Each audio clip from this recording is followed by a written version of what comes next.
I do appreciate the offer, and also I'm really looking forward to learning today and catching up and sharing ideas. I'm gutted I wasn't here yesterday because a couple of legends were presenting yesterday, people that I've read about, and try and make practical the research they've done over the years. A couple of disclaimers first. Firstly, I apologise if any of your ideas are up here because I've stolen everything that I currently do. I think one of the key things is adjust and share solutions today. I think this is a fantastic concept, and probably a big part of this, where most of the growth is, I believe in these days, is actually sharing ideas over lunch, and that's actually what I'd like to hopefully get from you.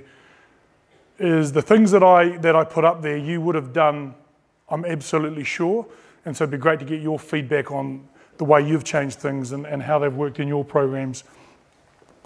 The third point there is context is everything. We often come to these conferences and we try and copy and paste what we see or hear, and it's really important that you edit in the middle. So there's lots of things here you feel you can take away. The edit part is the really important part, because by doing that you'll get the context of how will it fit in your program, and so on, and then the pasting becomes much easier. And the last is the offer to come and visit us at Bath. We've got a really open environment there, and if you're ever passing through the West Country, please pop in, and hopefully you'll see some of this stuff in practice. And I think that's one of the other important things about today. Hopefully it creates a network across Europe where people are happy to go and cross borders and share ideas. Clearly you don't have to give away your family jewels, but we've always found down south that the more you share, the more you learn, and the more you have to grow. So now you've probably noticed I'm starting to talk slower now, and it's not because I'm a New Zealander, but I'm mindful of the people at the back who battle with my accent. So we all clear? Give me a thumbs up if I'm... Yep, great. I will move on. So that'll be the flow of this morning inside, and then we'll go out and do a practical, hopefully just copying what you'll see on footage today. I'll quickly talk about my Bath journey so far, and then I'll talk about basically principles and policies. And then after that, we'll talk about constraints, which for me has been probably the cornerstone of my program. And also, I truly believe that that's the way to get best transfer around skill acquisition. So the PPP stands for philosophy, principle, and then policies. So we're going to do a little exercise around that in a minute. But I'll give you, 9 months ago, I got recruited to come to Bath, to go to Bath and coach there. And one of the kind of the exciting things for me when I was speaking with the owner and the other people in charge is they wanted to have an attacking philosophy. So for me, that was quite exciting because I'm an attack coach. And so from there, you know, one of the things about philosophies is that they're often really vague and grey, and they're often wishy-washy in high-performance sport. But it's really important that you, from that philosophy, a really broad one around, we want to be, the All Blacks, for example, we want to be the most dominant team in the world. Okay, that talks about collisions, but it all talks about the way they play the game. It talks about their presence on the world market. But that's a philosophy. We want to be the most dominant team in the world. And then after that, it's about aligning some principles around that. Well, what does that look like? And then from there, once you're clear on your principles, I've always found it's then easier to coach and create policies that reinforce the way you're trying to play. So I've got three principles that I'll roll out in a minute, and then that will tie in pretty much the rest of the, it'll tie in the footage and a lot of the conversations we'll have. But I want you on your tables now to actually really briefly, and some of you, this is the great thing about coming around a conference, some of you will be really clear on your philosophy, and some of you will just be, it'll be a bit of a muddle.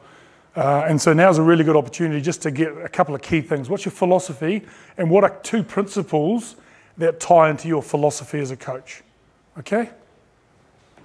I'll give you about 5 minutes to do that, and I think we need the interpreters to come out.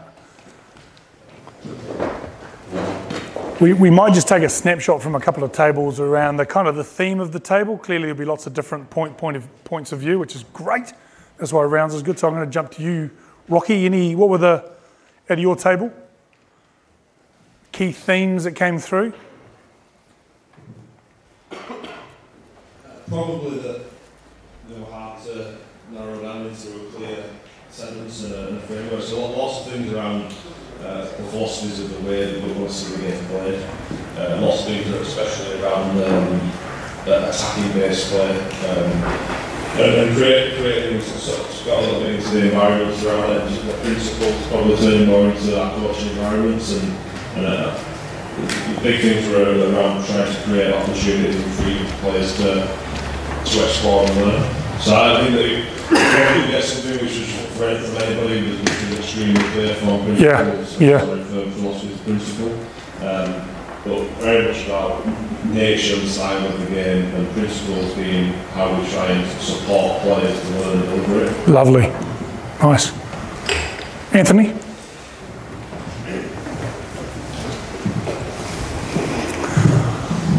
Just a bit around always wanting to get better. Yep. And not just the players, the coaches as well. I think it's important that the coaches kick off that, always trying to improve. So the players seeing that as well. Around relationships, making players and coach good relationships, and with principal stuff and goes about just getting our eyes up all the time with the players, and then they can make good decisions off the back of that, hopefully. Attacking space through shape if needed would be one that I would go with. Lovely. And sort of just through the field. Nice. Okay. Down this table, Marco, if you.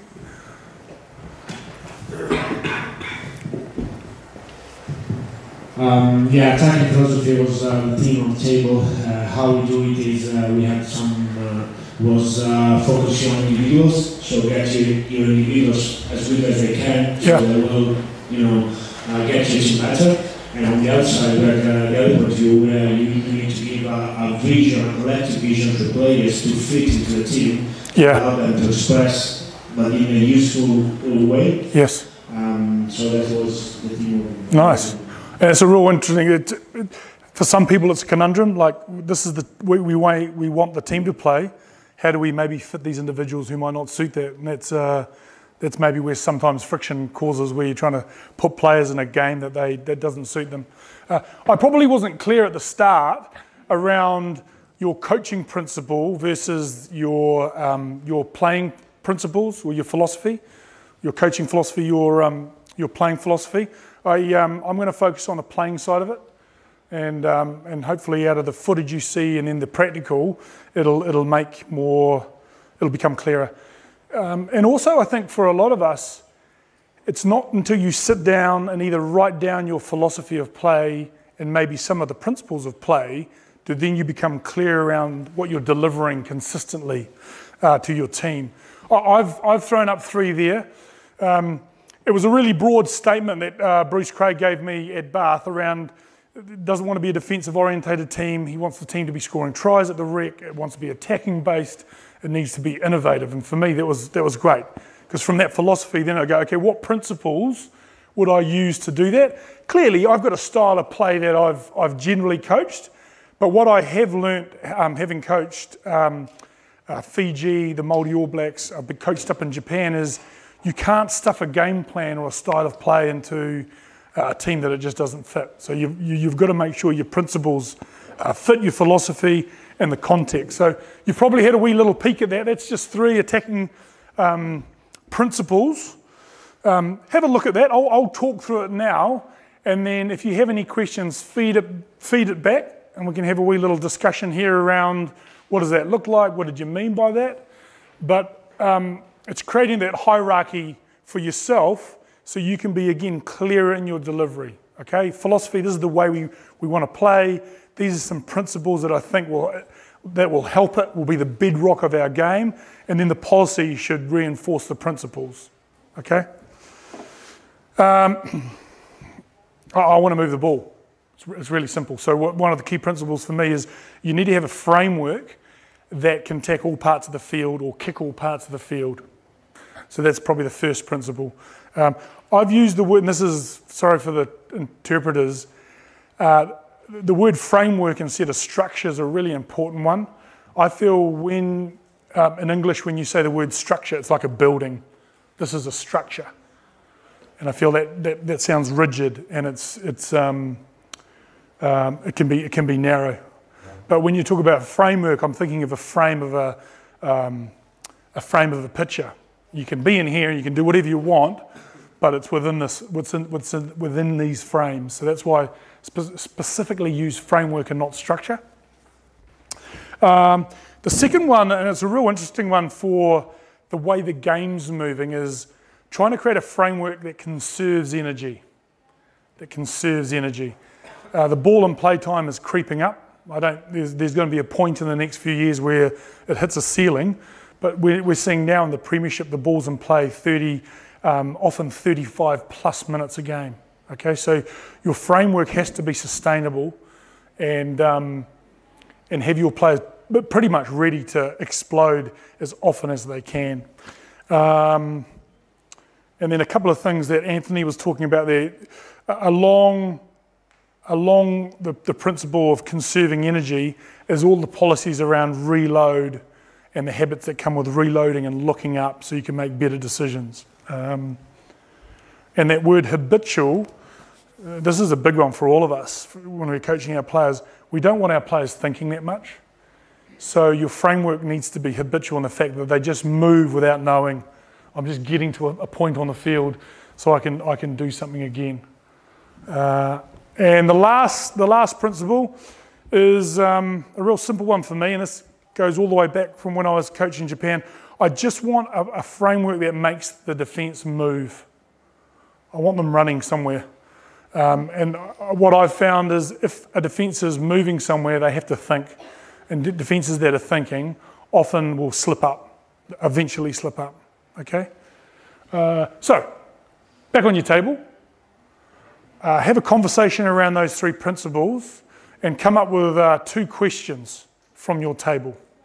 2 questions from your table around those 3 principles or anything you've seen up there. Right. Let's begin with the cheap seats right at the back. Clearly you've been put down there for a reason. We'll give you a voice for the first time. Give us one question you want to ask. And I'm pretty sure there's probably some common questions. You've already touched on it, to be fair, but when you've got the players like George Ford, the Andy Watson of this world, you're obviously losing George Ford. Have you recruited Freddie Burns to play a similar sort of game to stay with your coach across the field? No, he's all we can afford. No, I didn't hear. I think in an ideal world, you'll eventually select players for your structure. I've been in Bath 9 months, so I kind of don't have that luxury. But what this gives me is at least beginnings to kind of work towards. And as the structure frameworks become more and more clear, then the way we play, the policies beneath it, will attract a certain type of player.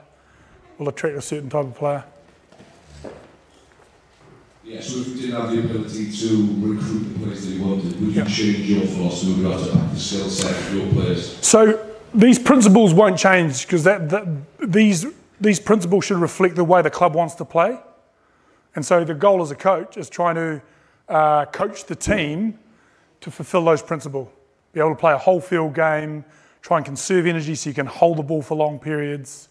So that won't change because of the people you have. And the nature of the Premiership is you're going to have big chunks of the year where either people are missing or injured.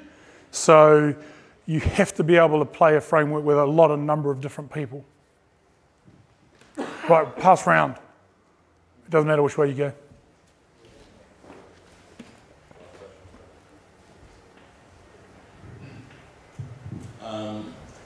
So I guess a framework that tries to conserve energy, and you've got a couple of principles underneath. Just to dig a little bit further into that, how is that delivered to the players, and how do they understand what conserving energy looks like? Do you want? Well, you don't tell them. Yeah, don't tell them that. Okay, Shivers, you have them all sitting down on the side, and a lot of the stuff we talk as coaches, you don't talk to players about. A lot of the stats that we look to back up our practice, you don't show players, if you know what I mean. And I'm going to answer it in a roundabout way. Our players do things without knowing, and that's called procedural knowledge. So they're doing stuff and they're doing it really well. If you ask them to explain to somebody else, they couldn't do it. They couldn't even explain to you what I'm doing. Okay, so we want to get to a stage where players are doing what they're doing, and the next part, which is kind of explanatory knowledge, is then I can explain what's happened, why we're doing this to somebody else. Currently at Bath, we're not at that. So we're shifting the way we play, and the players aren't aware of it. They are in parts, and the smart ones are, but it's that way of you're shifting them by principles and by constraints, and then the game changes without them thinking it's changed. And that's a really important, hopefully that's one of the key things you take out of today. How do you shift a team? Because if you tell them they're shifting, you're going to get pushback. If you're going to tell them the game's going to change this year, you're going to get pushback. So how do you constrain them so they actually shift without knowing? So answering your question, I'm not saying or telling them this framework conserves energy. I'll talk about policy, so the way we reload. I want you to do this without thinking.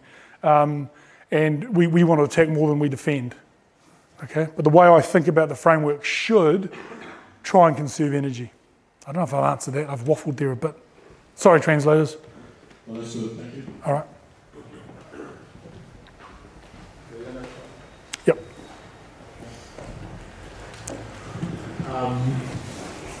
It's how do you find the balance, or how do you make players understand the difference between the framework and decision making, and the importance to be in a framework once you got that ability to take the decision? I mean, for example, when you reload, players must go somewhere on the field, then they can pick up the right option. Yeah. So, because hopefully when we tell players they have the freedom to make the decision making they want, they're on anywhere, you know. Yeah. So how do you balance that? How do you make the players understand they need to be in a framework, and then they got the freedom to take the right decision making? How do you create that ability? It's a great question. See that word landmarks? So if I threw a group of 5 of you in the middle of Paris, bang, just a random helicopter and boof, you'd get on the phone and you'd immediately go, oh, there's the Eiffel Tower. And you could get on the phone and say, I've just got to cross a bridge and I'll be at the Eiffel Tower. And then straight away, as a group of 5, you'd know where you are in the city because of the landmark. And so what the structure gives you is that.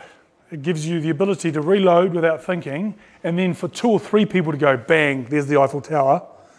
Let's play that way, or let's kick over there. So the landmarking is a really key part of your decision-making kind of explanation, because players want to know where they are, and if they know where they are, then they can deliver collectively. At any moment, if I froze the camera and we had 4 people here, and you said, what's the best option now? You might get 4 very good different options. So I'm here with the ball, and oh, it's on to kick. And then the guy back here is like, actually, if I take a short ball there, I'm through a hole. And this guy here is thinking, actually, if you miss me, we could probably run down the sideline. And they're all spot on. But what you want the group of 4 to see the same landmark at the same time, and then all deliver on the same action. So your question around decision making and structure are absolutely entwined. If they don't have a framework to organise and communicate to, then the decisions will always be inconsistent. in practice, do you work landmarks and decision making separately, and then you put them together in a game or in a game situation, or you keep working both things together to develop this ability to do both together? Both things together. And I'll show some footage around that. I want to get to the next. I want to get to the next frame, so I'll take one more question because I understand we're running out of time. So hopefully we'll cover that on the next slide and some footage.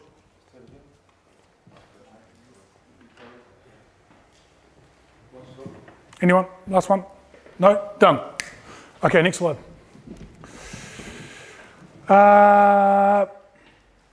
So I'm going to go through this here, and then we'll look at footage, and then we might bounce back to this slide because hopefully we'll get more really good questions. At the moment, you're all thinking of, actually, what does that look like? How do I integrate that into my framework? So that whole, and we've all done it. You all coach. So that whole constraints-based coaching is, I believe, just the way forward. Reading what Rick Shuttleworth was doing kind of decades ago, that the whole idea of teaching people in games is absolutely the way forward. And the research, the people here that you had yesterday, the research backs up it's more robust, it lasts longer, all those things. So your program, in my opinion, has to have lots of constraint games.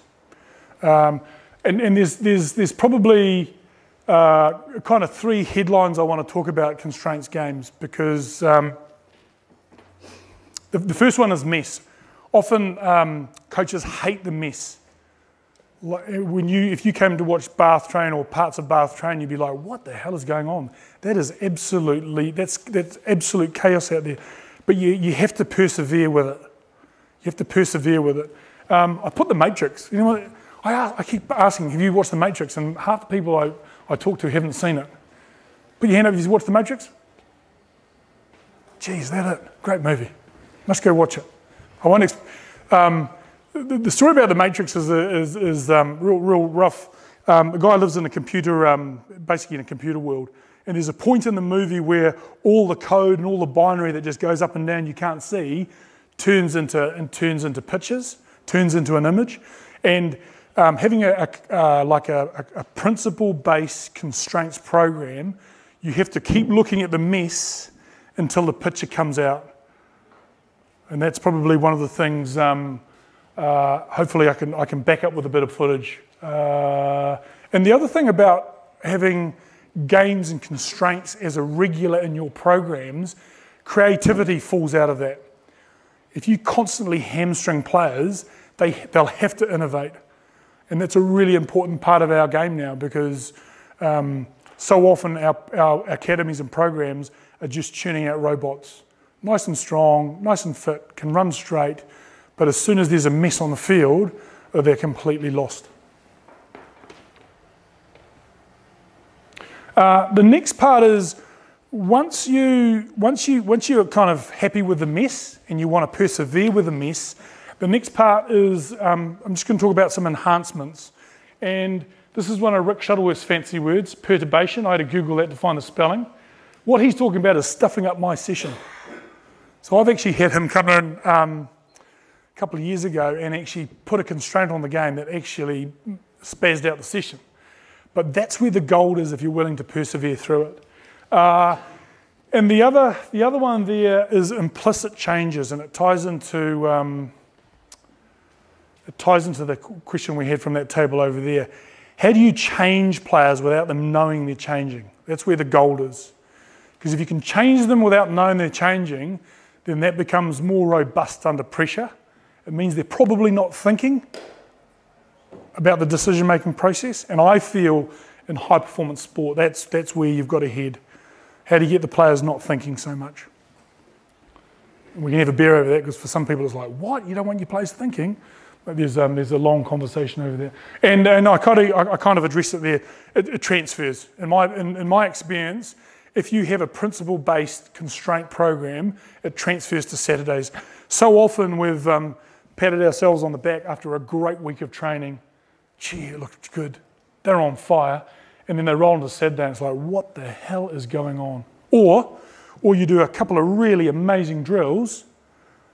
Gee, that was sweet, that looked amazing. And then you go into a context game, or you go into a team run, and it's like, what were we just doing for the last half hour? Okay, I feel if you persevere with reinforcement games, it transfers better. Play till they're sick. Just play and play and play. And that last part here is get good at modifying. So whatever constraint games you play, get good at understanding how to manipulate them. 8 on 8, 9 on 7, take 10 metres off the field, add a penalty rule in, make the field longer, give them time limits. Get really good at modifying your game, because what might work today, 10 on 10, and suddenly you've got 30 players tomorrow, you've got to be able to change and make that adaptation like on your feet, on the move, okay? Okay, I'm going to go to footage now, so bear with me, and then we'll maybe come back to that slide and have a discussion a little bit more around what that looks like. And I think for us, a lot of these games I'm playing, you're playing, but for me, one of the briefs Kevin gave me is know the skill within the drill. And so for me, talking to you today, is know the principle within the game, okay? When I speak to players about we're going in and we're going to do this, I always call them reinforcement games. This is a reinforcement game. It's a constraint game, but call it reinforcement. We've done this activity, we want to focus on this part of the game, and we're going to go play a reinforcement game to kind of get numbers in or reps in that skill. I'll play this through. And what I'll do, the first 2 games I show here, we'll play with the academy guys when we go out this morning. Okay? So just watch this. This game's called Rip Touch. And I use this as a recovery game. So if they've done high intensity work and you want them to bounce out for 3 or 4 minutes, 5 minutes, I'll bounce out to a game like this. So it's really low level, it's passing focused clearly, and it's just about getting numbers on. There's a couple of key things around rip touch. So that's what I call it, rip touch. The first thing is you have to fire every pass. You have to fire every pass. And I'll explain the reason why when we go out there today. So every pass must be a rip, absolutely rip it out of your hands. And you'll see here, as you see the ball, if the ball turns over, as always, some dodgy refereeing. Don't tell me they're all good passes. And a couple of things you can learn out of this. This should be a turnover tabs. So any passes that go behind the shoulder is a turnover. Anything goes low, clearly anything that's dropped, anything that's not passed as hard and as fast as you can do it. One of the things about this game is they're recovering and they're just playing a game which they love and they're walking, so there's not too much taxing on them. One of the other key things that we try to get through the season is once you've bent a team down the sideline, you have to flatten up. So when you have a look at this here, at some point they'll get the ball to the sideline, I hope, if they don't turn it over. There's a couple of things you'll pick out on this too. When you watch the Matrix, when you watch games over and over and over again, you'll watch that guy there, he stepped back off his left and went back to his right. So you start to see the glitches in players at a technical or individual level when you watch games over and over again. There's a reason why he always stands on the left-hand side of the field. There's a reason why he always steps off his right foot. It's because he can't pass off his left. So here'd be an example here. As they get better, they're just giving the defence recovery time. So even though they're just playing a game and we're just recovering because we've just done some high-intensity work, we're actually reinforcing some principles around flattening up once you've kind of got over the gain line. This ties into that thought of let's change the way they play without them knowing. Okay, and then over time, we can tell them what they're doing and then they can explain it to others as they become coaches themselves. Lovely. So that's game 1, rip. We'll play that as a warm-up game, also use that as a warm-up game with the with the academy this afternoon. This game's called 3-pass touch. So this will be the other game I play. And when you look at this, there's a lot of mess. This game's also a defensive game. Okay, so there's the two things about games. One, for me, I'm an attack coach, so I'm trying to get attacking outcomes, but also it should reinforce on the other side of the ball. So if played well, this is a really good attacking game, but for the defence, because the team's got to get 3 passes in, you'll often see teams going back and back and back playing this game. Okay, so this is called 3-pass touch. So the rules are, it's unlimited touches. To get another touch, you just have to pass the ball 3 times. So when I'm riffing this afternoon, you hear me say 1, 2, 3. And then they can do whatever they want, and they get another touch. You hear me go 1, 2, 3. 1, and as we watch this, we'll watch this for about 4 minutes. When you watch this, you'll start to see little bits. You'll start to see the glitches in players. Something happened just there that I want you to kind of reflect on. Something just happened there, which ties into one of the principles.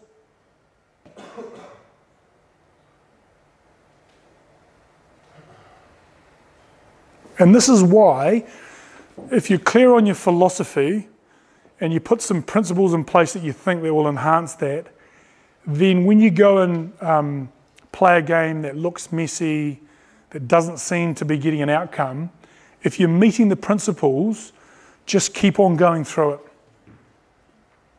Something happened there.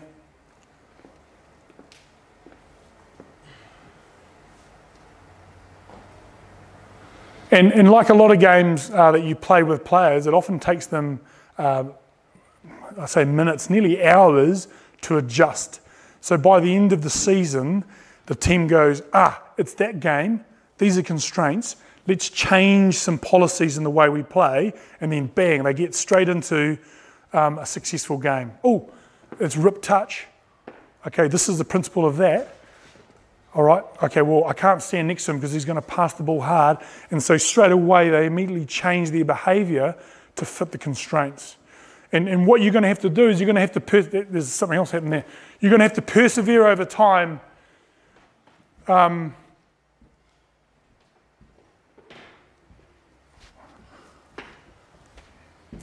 Persevere over time, because what I'll do is I'll play it for 3 minutes, play it for 3 minutes, play it for 5 minutes, play it for 3 minutes, and over the course of maybe 3 months, you get like an hour of footage, you get an hour of play, and that's where the gold is.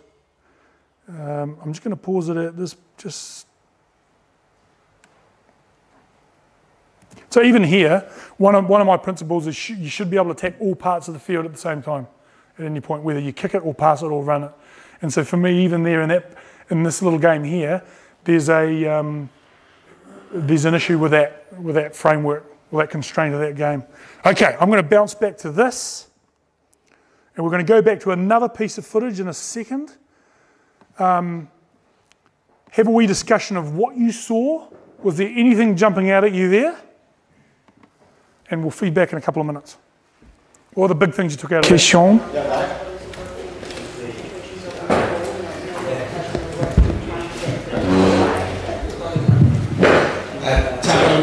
We were talking about the purpose of your 3-pass game. Yeah. Ronnie was talking about perhaps it's 3 passes to reinforce getting it close to the middle of the field. Yeah. Just, certainly, and then put your options both sides, get back down that channel number of times. Yeah. Patrice was asking around this idea of what happens if something's on over 2 passes. How does that constraint, where is the decision allowed to manifest on that? Yeah, you can score on 1 touch. So if whatever the scoring outcome is, you should be able to score kind of within the framework, within the constraints. So if someone passes once and goes through and scores, no problem at all, which you'll see, I think you'll see, I'm not sure we'll show all the footage, but yeah, no problems at all. Next. Yes. Okay, keep on moving.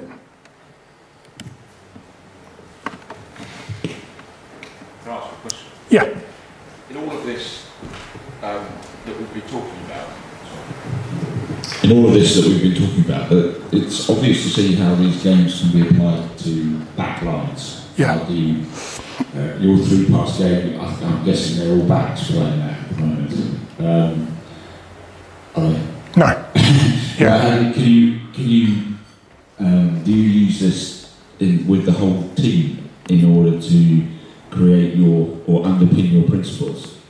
So that everybody's got the 3-pass sort of constraint, and that means that forwards and backs are equally involved, and therefore you can cover the whole pitch, as you can see now. Yeah, so I showed those 2 games because that's what I'll do with the academy this morning. But clearly the game is multifaceted and everybody's got to be on the field, and so those principles have got to be kind of played out as in team dynamics. And one of the things I learnt from Rick Shuttleworth many years ago was keep it as close to the main event as possible. So often as coaches, we take a little piece of the game out and then we rehearse it over here, and then we try and put it back in and it doesn't transfer. So the more you can keep it like the game, the better it is. The better it is. Keep it as close to the main event as possible. So there's absolutely, even in the rip touch, the 3-pass touch, the games have to involve the forwards. If you're looking to score tries and be an attacking team, it'll be the tight 5 that let you down, or help you succeed. So it's really important that they can see landmarks and that they're enhancing their skill set as often as they can. 80%, for example, a front row, 80% of their performance is scrum and lifting in the line out, and they become absolutely obsessed with that as they develop. But actually, if you're going to play a game that scores more tries, then they've got to be able to make a decision and see the landmark and execute collectively as well. So yeah, absolutely, you've got to get the whole team involved in that.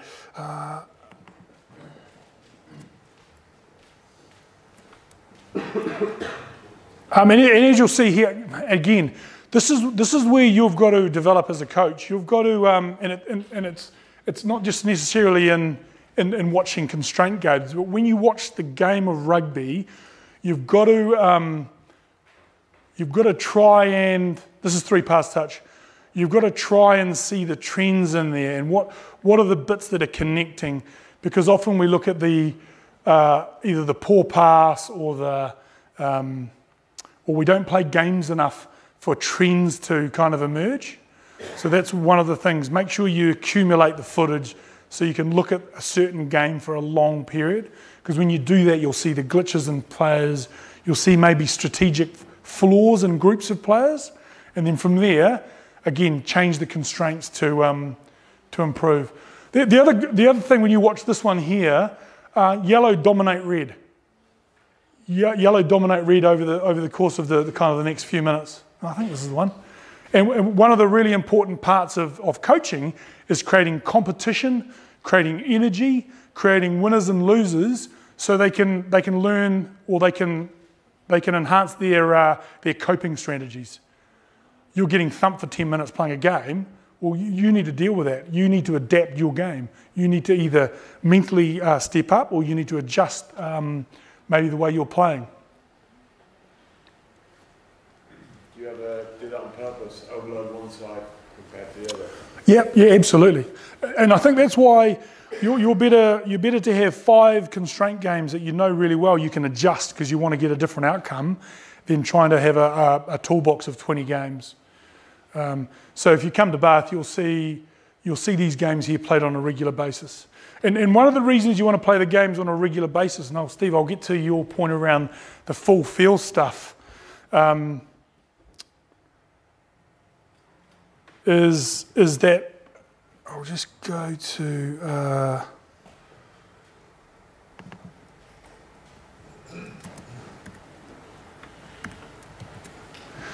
is try and not a great, I'll just try and get a better picture.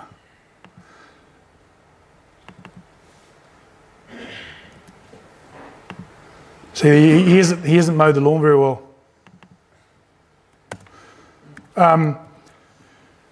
Like, change your field, change the colours on the field, change the lines on your field, make rules around. So I don't know if you've noticed that before, but there's lines every 7.5 metres across our field. In the pre-season, there'll be lines every 5 metres across the field. So actually change the boundaries of the field to make them aware of things that they otherwise wouldn't be, just standing on a big green, half-acre block. So actually change the field they play on so they become aware, actually, when I run across the field, I cross a yellow line. I've created zones in the field. One of the principles here is try and get the ball to the middle of the field. It becomes easier to make decisions. So actually mark that out for players that they do become aware of it unconsciously. Okay? And so there's rules when you play a handful of games over and over again. You get good at modifying on the spot, so you can change the outcome really quickly. But you can also then evolve. You can actually evolve the game. So on certain days, if we're trying to get people to straighten up, every time you cross a line, it's a turnover. It's just this turnover. It's a turnover. It's a turnover, and then suddenly they have to change their behaviour to win. And even to the point where we will do. This is Rick Shuttleworth to the max. So it's our normal game of gap touch. This is a full field fitness game we play, but it's as close to the main event, so it involves all the tactical part of the game, and then we perturb it. We put perturbation in there by dragging players out randomly and doing collision stuff. So it's a complete mess. So if you watch this through, we're getting this was actually a fitness activity in our bye week, and we wanted to do some collision stuff, but we put it around the constraint game.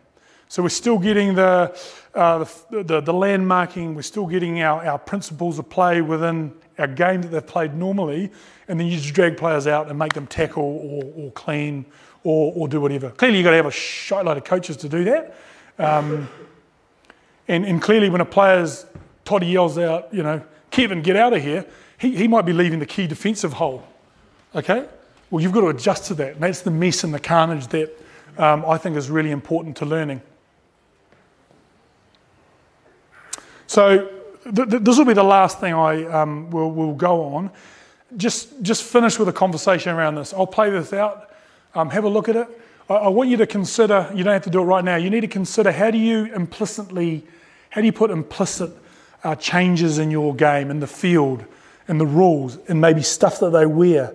How do you change what you're doing to get a bit of innovation in a normal game?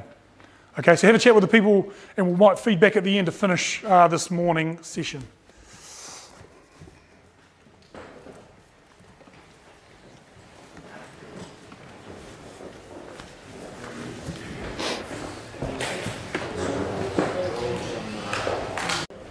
It's time anyway.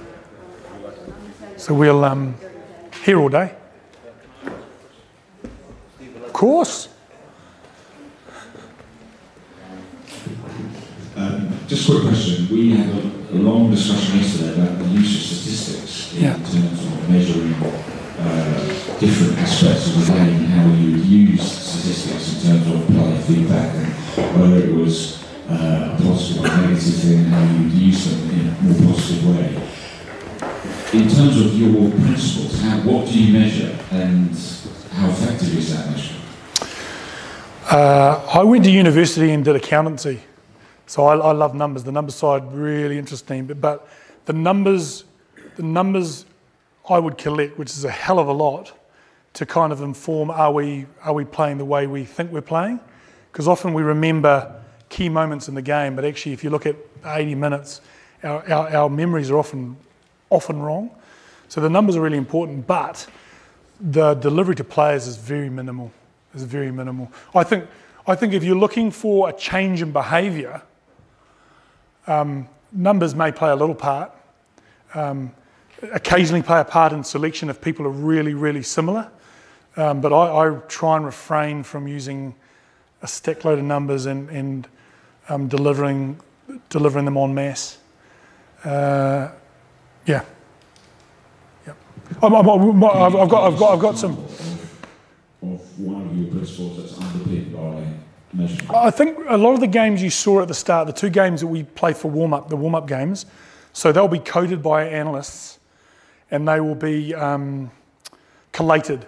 So the players are just playing a game they think is a recovery game, but across the year, I've got pretty much for everyone at Bath, 300 passes of training passes. So then that becomes really clear, those that are lacking on one side or make a lot of decisions.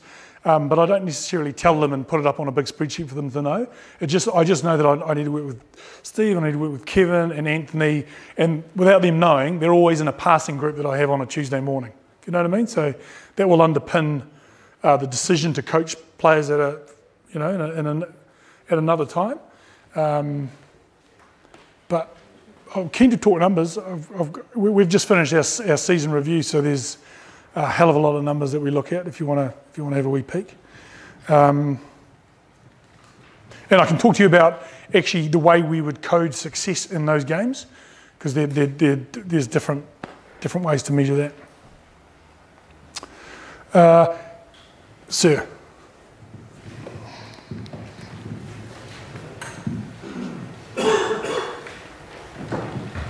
Just around some of the constraint games, you know, say you're looking to achieve more attacking with 2 sides of attack, better reload. How direct are you with the players in sort of giving them those outcomes, if you like, through footage and instruction, or are you relying on it being an organic sort of process with just playing games and allowing them to find the solutions? Yep. So, and the research will back this up. If you want it to change under pressure, they've got to find it themselves.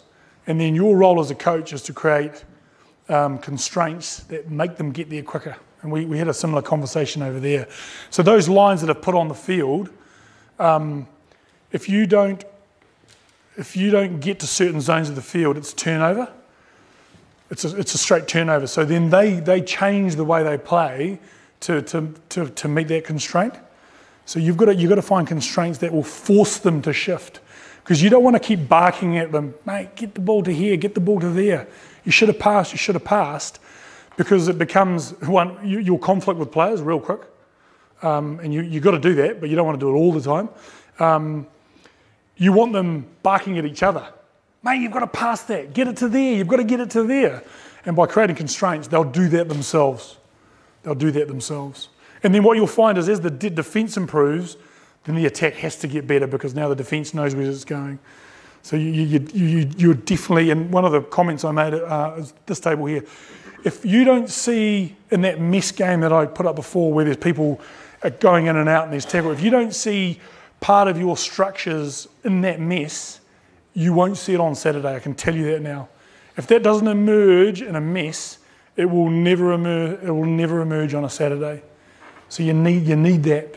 You absolutely need that. I'm going to stop there.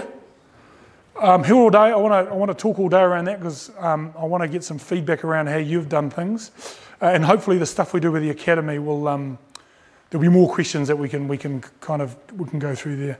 But I appreciate the. Yeah, we're just going to stop.